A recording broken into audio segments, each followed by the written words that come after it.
If you've introduced a pacifier to your little one, chances are you almost immediately started to wonder how you were ever going to get rid of it. Both of my girls loved their pacifiers. And since we talked a bit about the pacifiers in last week's episode with Dr. Cronley, I thought it might be helpful for me to share how I helped my girls break up with their pacifiers without losing much sleep. I've helped a lot of families navigate ditching the pacifier, and today I'm going to share the approach that I encourage all of my clients to take. Hi, I'm Allison Egidi, a pediatric sleep and wellness coach and a mom of two. I love to help parents find solutions. This is How Long Till Bedtime.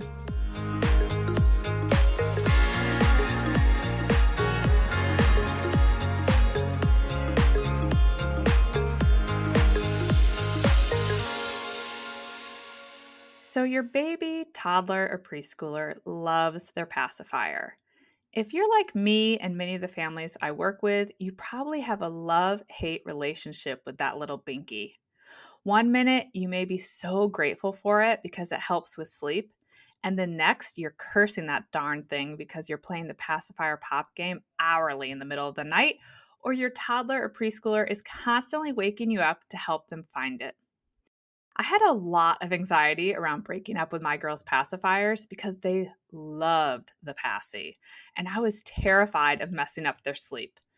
But I did some research and I came up with a plan. I stuck to the plan, and both of my girls had an easy transition, even if I was anxious each time. Before I share the approach I took with my girls, I want to note that you can break up with a pacifier when you're doing sleep training for your infant, but sometimes doing so with a baby who has a strong non nutritive sucking desire will result in them switching to finger or thumb sucking. But if you want to ditch it and you're planning to do some structured sleep training, you can certainly ditch the pacifier during that process. Today, I'm going to talk about what happens if you want to hold on to it. So, if you want to keep that pacifier throughout infancy and into toddlerhood, the next easiest time to make the breakup is between the ages of 2 years old and 3 years old. I am certainly not a dental expert, but I've done a fair amount of asking around on this topic, and most pediatric dentists I've talked to say that it's best to limit the pacifier use to the crib only and maybe the car if you have a challenging car passenger by the age of 2 years old, and then be done with it altogether by the age of 3 years old. The American Academy of Pediatric Dentistry recommends weaning by the age of 3 years old to reduce your child's risk of malocclusion. Don't know if I pronounced that correctly, but that's what they say. Google tells me that malocclusion means crooked teeth or a poor bite. My girl's dentist told me that if we ditched the pacifier by the age of 3, overbites could self-correct within 6 months, and that it was better for the structure of their entire mouth, like the roof of their mouth and all that jazz. And I will tell you guys, my younger daughter Ainsley had a huge overbite as a toddler and preschooler from that pacifier. She basically didn't even have a very defined chin because of it. But I stuck to the plan with reassurance from the dentist, and we ditched the pacifier at the age of 3. And sure enough, just like the dentist predicted, 6 months later, her overbite had completely self-corrected itself. She had no overbite, and she then had a chin. So, in my personal experience, that timeline of limiting to the crib at 2 and then breaking up with it by 3 worked out well. It's also a nice timeline because it allows you to prepare your child for the breakup and coach them through it because they're older and they can understand what's going on. So here's what I recommend. About a month ahead of your child's second birthday, start preparing them for the change of only using the pacifier in the crib and in the car if you plan to use it there. Now, some of you may have already made this change and limited it. That's great. But if your baby is using the pacifier at other times, go ahead and start to prepare them. So at least a few times per week, I want you to say, hey, when you turn 2, the pacifier is only for the crib and the car because you're becoming a big boy or big girl. Woohoo! woohoo. And so just keep dropping that line. And if you're upbeat about this and give them plenty of time to adjust to the idea because you're constantly mentioning it, you will be amazed at how quickly they adjust. The moment they turn 2 years old, follow through and each morning have them take it out and leave it in the crib. As you prepare for the permanent breakup, I strongly encourage you to be honest. I am just not a fan of the whole idea of sending the pacifiers to another baby or to the pacifier fairy or to all the other gimmicky ideas out there. I truly think honesty is the best policy here. The truth is, the pacifier needs to be thrown out when they turn 3 because it's not good for their mouth or their teeth. So I suggest preparing for 1 to 6 months in advance by saying things like, you're almost 3 years old. When you turn 3, the passy goes in the trashy because you're a big boy or girl. So you could still be lighthearted about it, but you're telling them what's actually going to happen. I said this to my girls a couple times a week in the kind of 3 to 6 months leading up to their 3rd birthday. I also read them this really cute little book about pacifiers not being forever. And I think it might have been called Pacifiers Aren't Forever or Aren't Here Forever. I'll find it and link to it in the show notes. And then the month before, I was telling them several nights a week, usually around bedtime, I would say, do you remember what happens when you turn 3? And at that point, they could say to me, my passy goes in the trashy. And I would say, that's right, because once you're 3 years old, it's not good for your teeth anymore. So on your birthday, we'll throw them out and then you get to open presents to celebrate. So you really want them to go into it being able to answer that question. What can they anticipate when they turn 3 with the pacifier? It's that it gets thrown away.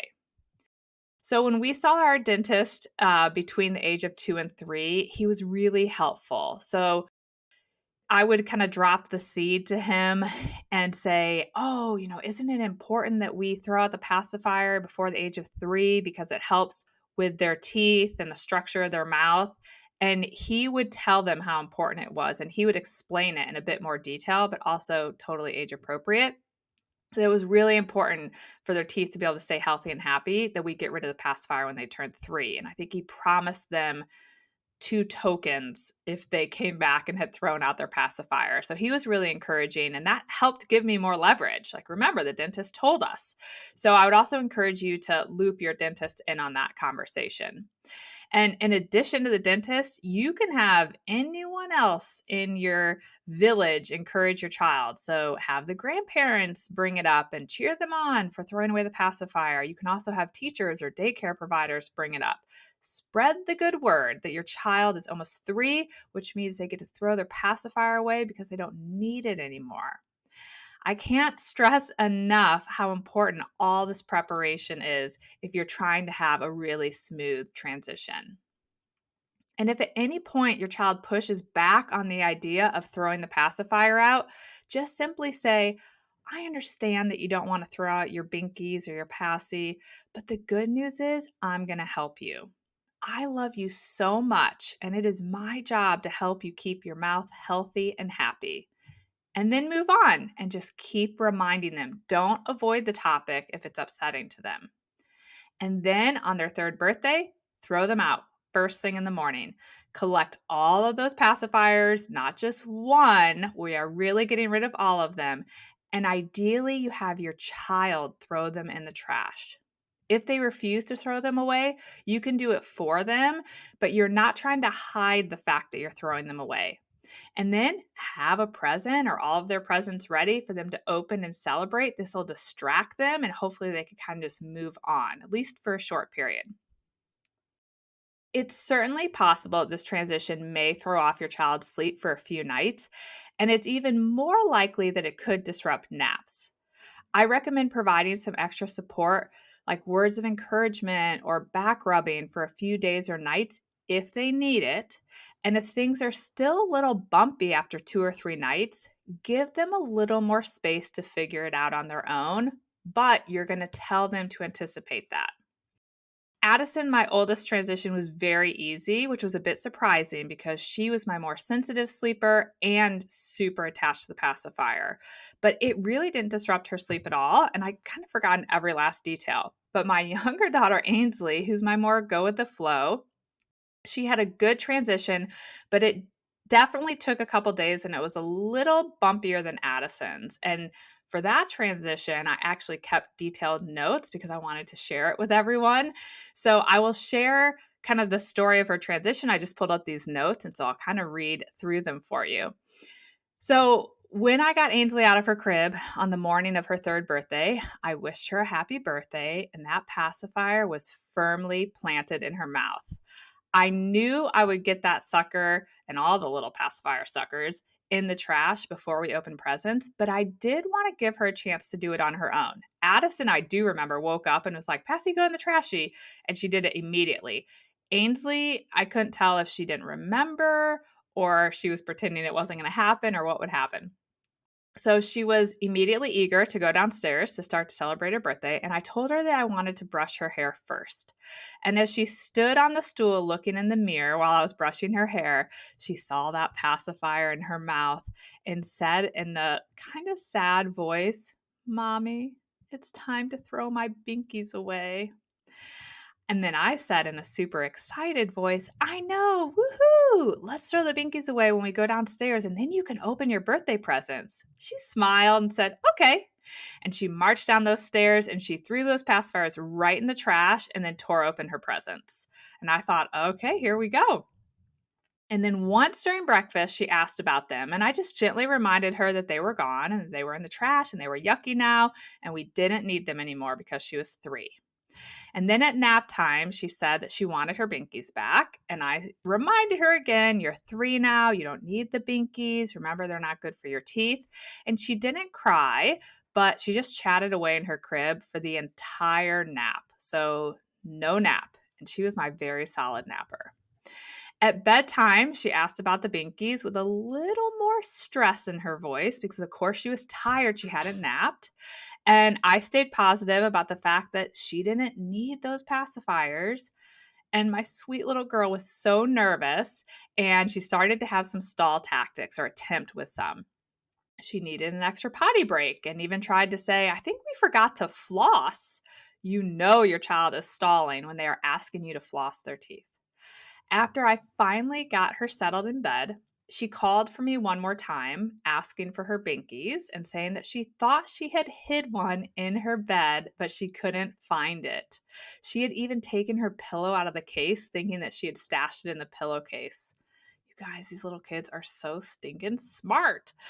I assured her that she didn't need it, and I let her know that she could sleep without it and that I really wanted her to try to go to sleep.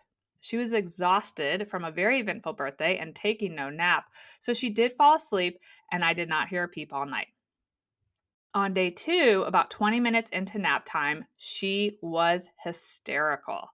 So now she had, not had a nap the day before. She had gone to sleep later than usual that night because it took a while for her to get settled. And now we're going into another nap and she's struggling to fall asleep. So dad went in and held her for a few minutes in the chair. And then he put her back in her crib, drowsy and relaxed, but definitely still awake. And she fell asleep and took a nap. At bedtime, she asked me when would she be able to turn 2 again so that she could get her binkies back. I kept my upbeat tone as I let her know that they weren't coming back, and I assured her that I knew she could do it. And a few tears streamed down my stoic little lady's face. And I'm going to be honest, I remember wanting to cry for her. So I left and she chatted away for a bit. And then about 45 minutes later, once again, she was in hysterics. When I went in, she said, I'm having a hard time, and just was weeping, and the tears were flowing. I mean, real tears. And I don't know about you, but I find crying so much worse when there are the true tears just streaming down their face. I got her up. I sat with her in her chair for about 5 minutes. I rubbed her back and I got her to a really calm and relaxed state. And then I told her that it was time to go to sleep. and the silent tears started again. I told her that I would rub her back for a few minutes in the crib, and then she just really needed to sleep. So I did. I put her in, I rubbed her back and her sweet little sad cheek for a few minutes, and then I was able to walk out and she stayed quiet and went to sleep. On the third day, about 15 minutes before her clock would have alerted her that it was time to wake up in the morning, so that morning, I guess after that night where I had to get her up and hold her, about 15 minutes ahead of schedule, she was up hysterically crying again. I went in and she told me that she missed her binkies. And I got her up and we cuddled in the chair until her light woke up and alerted her that it was time to get up for the morning. I'll just make a side note here that during that time of sitting in the chair, she asked me to read her a book. And I did say no because the clock was not up yet, which means it wasn't time to get up and start doing things. She went to preschool, and the report was that she took a good nap without too much extra support. So that was a win. And then at bedtime that night, there was the same discussion about her wanting the binkies back. But this time she wasn't crying, so there were not the tears. And after I read books, I told her that tonight I wanted her to go to sleep without screaming and calling for mommy. And I wanted her to stay quiet until the clock turned yellow because I knew she could do it. She's been a sleep champion for so long. She responded that it's hard to sleep without the binkies, and she wanted to call for me. She actually said that. I want to call for you. I told her that tonight I needed to get some things done and go to bed, and that after I said goodnight, I wasn't going to come in and hold her, and that it was her job to sleep and stay quiet until the clock turned yellow. I was super positive, but I was firm and I wasn't negotiating. I was just a little matter of the fact about it. So she did. She went to sleep without crying or calling out, and she slept until her light turned yellow. And then I heard that morning, Mommy, my clock is awake. It's time to wake up. And when I got her, she excitedly said, Mommy, I did it. I slept all night without my binky and I didn't cry. I smothered her in kisses and told her how proud I was of her. The key to that successful transition was preparation and the follow through. When my mother's heart was feeling sad and guilty, I reminded myself that I was only doing what I told Ainsley I would do. I had prepared her so well. There were no surprises, and now it was my job to follow through. Following through with our kids gives them confidence, it makes them feel secure, and it builds their trust. I think it's also important to remember that extra support during big transitions is totally okay. Similar to my advice when it comes to traveling or illness, it's okay to provide some extra love and support when times are rough. The key is to always give them a chance to do it as they normally would, and then if needed, step in and just walk up that ladder of support until you find a comfortable spot where you're helping them, but you're not creating new sleep issues. In this case, I knew that I wasn't going to leave her bedroom and that I wasn't going to hold her all the way until she fell asleep. When she was struggling, I wanted to be there for her. I was even willing to pick her up and cuddle her and chat with her, but I didn't want to create a new sleep crutch. I knew I was willing to get her relaxed, but I wasn't going to let her fall asleep in my arms. Always keep in mind that extra support can be a slippery slope. Kids are so smart, and a lot of kids will take what they can get, and I don't judge them for it. So, for example, when she asked me to read books while I comforted her in the chair, the answer was no, because I wanted to be clear that the day wasn't actually getting started because her light hadn't woken up yet. So you can be there for them, but not create new things for them to stall or to get up early or other things that you're going to need to remove or get away from once you want things to go back to normal. I have no doubt that she would have kept asking for that extra support if I hadn't told her that I was going to stop on that last night. So get back to normal routines or rules as soon as possible. I was comfortable providing some extra support and cuddle for 2 nights. And at that age, I think 3 nights can make a habit. So on night 3, I knew that I wanted things to be back to normal.